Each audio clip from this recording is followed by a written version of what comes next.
Hello everybody! Today, ako umong ipakita unsaon ako paghimo ang akong beef steak. Filipino style, Bisaya style ni siya nga beef steak.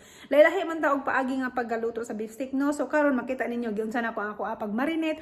Ang akong marinate is paspas lang siya na pagka-video. Tapos at the end of it, after na marinate ang meat na to mga 2 hours, 2 to 3 hours, ato na dayon siyang lutuon. So makita na ninyo ni, okay?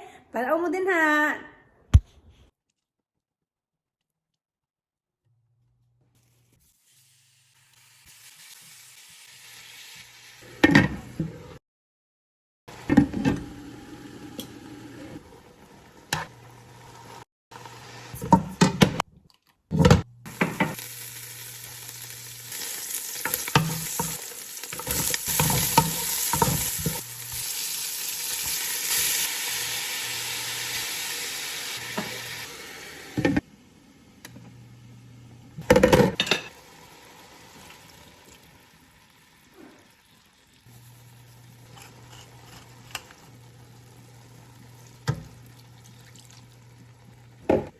Hi guys! So, while naghula ta karon sa atong giluto, no? Ato nang gibutan dito, ato nang gibutan ang mga tanan flavor, dugangan na nato og salt and pepper. Ato na lang to siyang takluban, hulatan na lang to nato siya nga mag-absorb ang iyang juice sa meat, unya mag-soft pod ang meat. Dili na to sige gabrihan guys, kung the more you open the lid sa imong kuan niluto, mawala ang iyang taste guys. So pasagdahin na lang na ninyo siya taman nga ma-absorb, okay? So hulat-hulat na lang ta. We'll be back.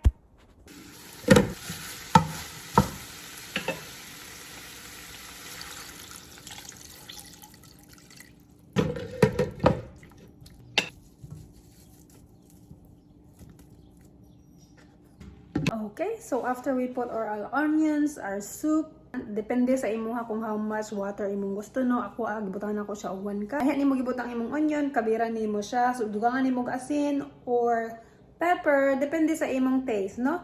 So lato na po na siyang takluban, taman mga siguro 30 minutes para mo soft gid siya ang meat.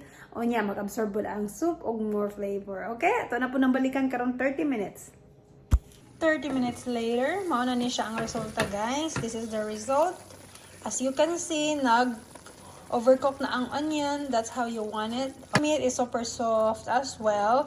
It's up to you how much juice you want. Hindi na sa imuha kung unsa kadaghan nga juice ang imong gusto. But for me, ganahan ko nga sabaw-sabaw siya medyo. But you can also make it dry as you want it to be. Okay? Basta for me, that's enough. The meat is soft enough. The juice is enough for me for soaking the rice. So that's it. Pansit. Thanks for watching. I hope you enjoyed it. You should try it.